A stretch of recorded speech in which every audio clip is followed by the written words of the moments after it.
A deal, but not at any price. The message to Britain from EU leaders in Brussels. On Brexit, we are united and determined to reach an agreement, but not at any cost. Any agreement on our future relationship would have to be based on our mandate, in particular when it comes to the level playing field, fisheries and governance. Fishing is one of the most divisive issues in the trade negotiations. For decades, fishermen in the UK and EU have shared waters. But the UK says it now wants to control access to its seas. The EU says that would destroy its coastal communities. In no circumstances will our fishermen be sacrificed to Brexit. It's a choice made by the British people, so preserving access to British waters for our fishermen, finding a good compromise for our fishermen, and I'm talking for all of the countries in Europe who are concerned, including France, is an important point in these discussions for us. The EU's Brexit negotiator said compromise was possible on fishing and other issues, but more time was needed.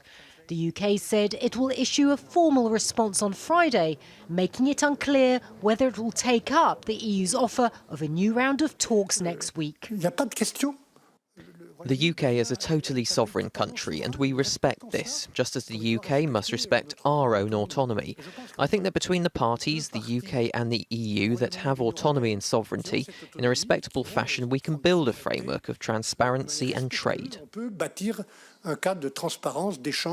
The summit talks on Brexit were briefer than usual, perhaps because the focus was elsewhere. Several EU countries are battling a second wave of coronavirus, reflected unexpectedly by the abrupt departure from the meeting of the EU Commission chief.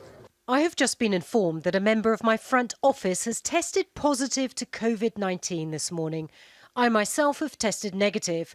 However, as a precaution, I'm immediately leaving the European Council to go into self-isolation. The pandemic has battered the bloc's economy and the health crisis is clearly far from over. EU leaders will be all too aware that should they fail to agree on a deal with the UK before the December 31st deadline, the economic turmoil will only get worse. Natacha, Butler, Al Jazeera, Paris.